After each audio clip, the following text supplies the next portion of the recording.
So today let us study about submission throttling.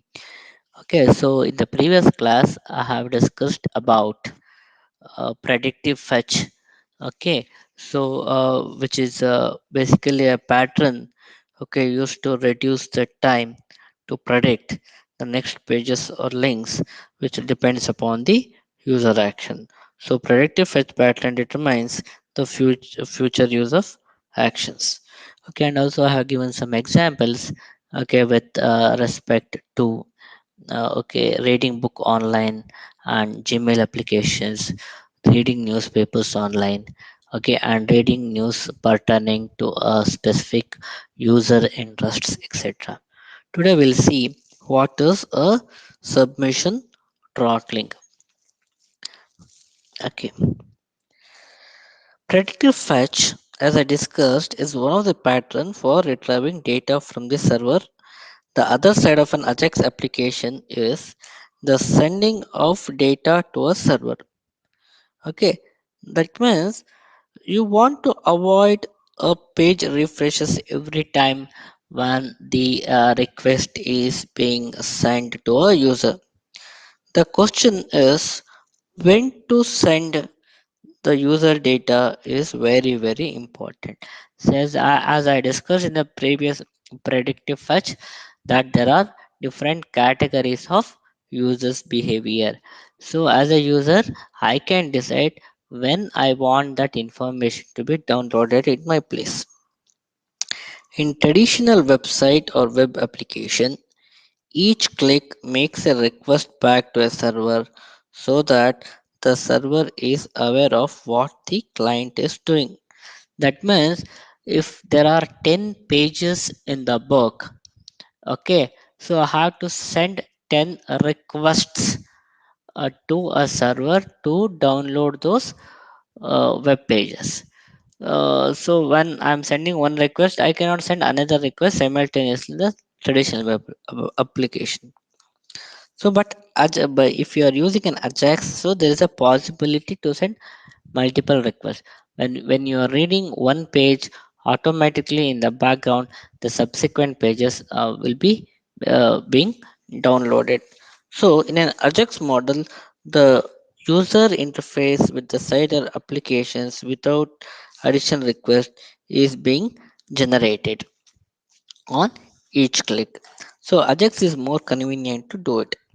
Okay, so one solution would be to send a data back to a server every time a user action occurs, similar to a traditional web applications.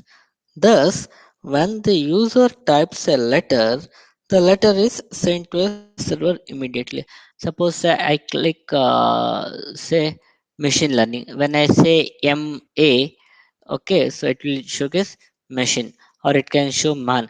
So instead of sending each letter as a request to a server, I can give a direction until I complete this many number of characters.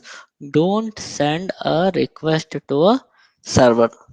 Okay, so the process is repeated for the each letter typed when you type a letter in the URL bar. The problem with this approach is that it has the possibility of creating a large number of requests in a short amount of time. For example, my objective is to know something about machine learning. So in my search box, I type say character M. Okay, a request will be sent to a server. Next, I type A. Again, these two characters will be sent as a request. I type C. Again, these three words, these three characters will be sent as a request. So till I complete from letter M to learning G, okay, the request keeps on going. So it will be a burden to a server. So in a short amount of time, I am sending multiple requests. So this happens in a typical web applications. Okay, so it causes what is the consequence of using this? So it may cause the user interface to slow down as each request is being made and processed. Okay, so to overcome this, this submission throttling, design pattern is an alternative approach to this kind of a problematic issue. How do we do this?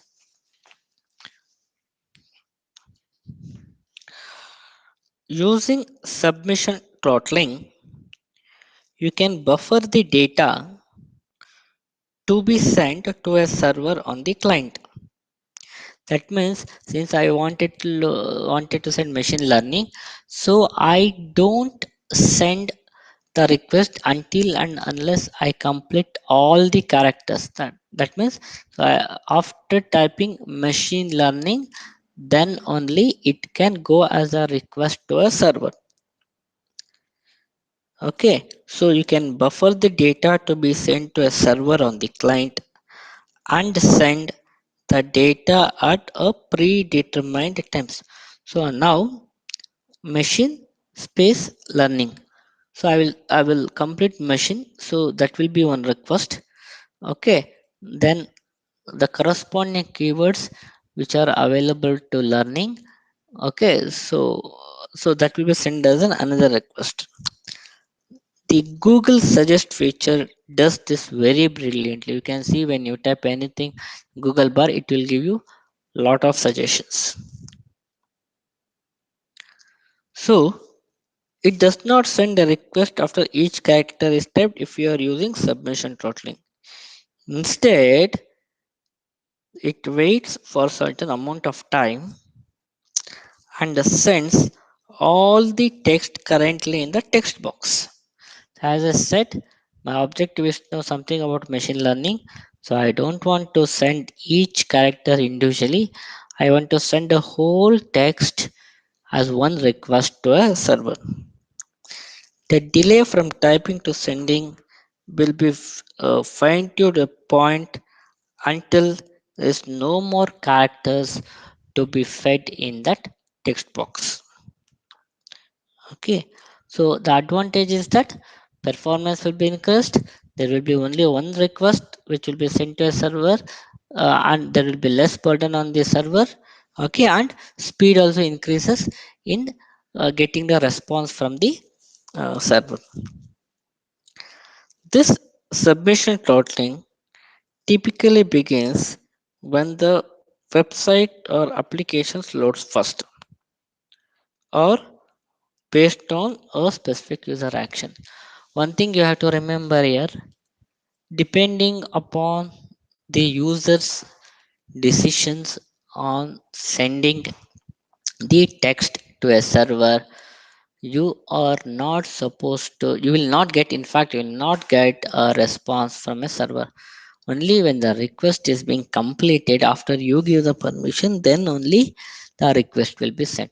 So without the consent of the user's action, okay, the request will not hit the server in the case of submission throttling. Then a client side function is called to begin the buffering of data.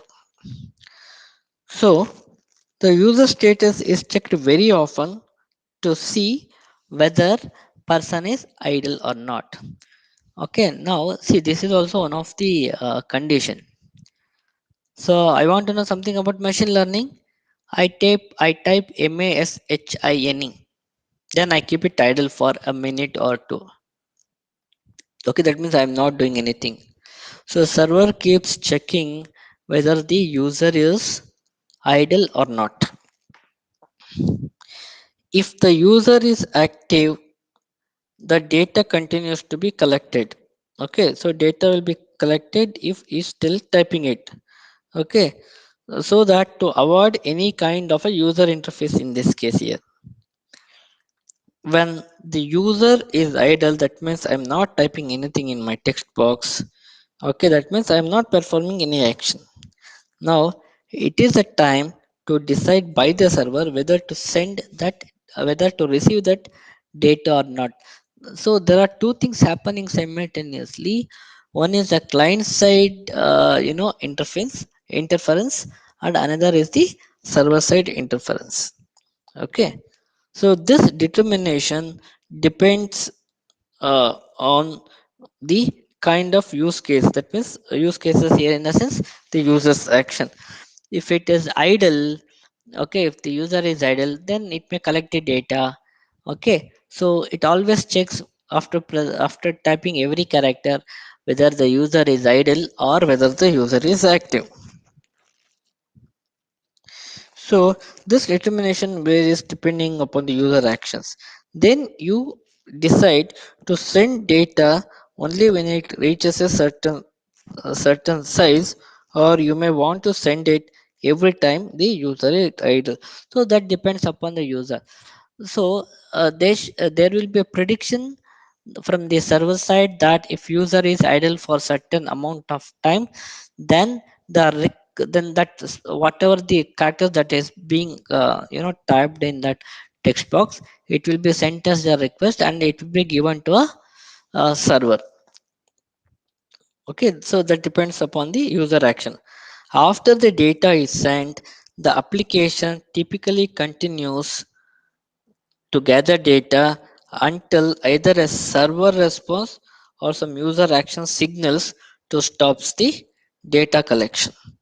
Okay, so this is the simple descriptions about the submission throttling. So please note that submission throttling patterns should never be used for mission critical data. The reason being is because so many important information with respect to the critical data parameters keeps on coming. So never use a submission throttling for mission critical data. The information to be posted to a server within a specific amount of time, then it's better you use a traditional form to ensure the correct and timely delivery of the information. Okay, so this is all about submission throttling. Um, but in broad sense, you should know that only when you wanted to send data as a request, okay, with a certain amount of time, and if it's not confidential information, then you have to use the submission throttling. So that typically what happens is when the characters typing takes place in text box, the server starts collecting the data and it checks the state of the users. The state of user might be active or it might be idle. If the user state is it is not active, then keeps on collecting data. If the user data is active, then the send the data. Okay, if you're sending the data, it will collect all the required data, it will take it as a request. Okay, then it will process the request from the client and give back the desired response to the client. Okay, so this is all about submission throttling. So if you have any kind of clarifications or anything, so please let me know about this.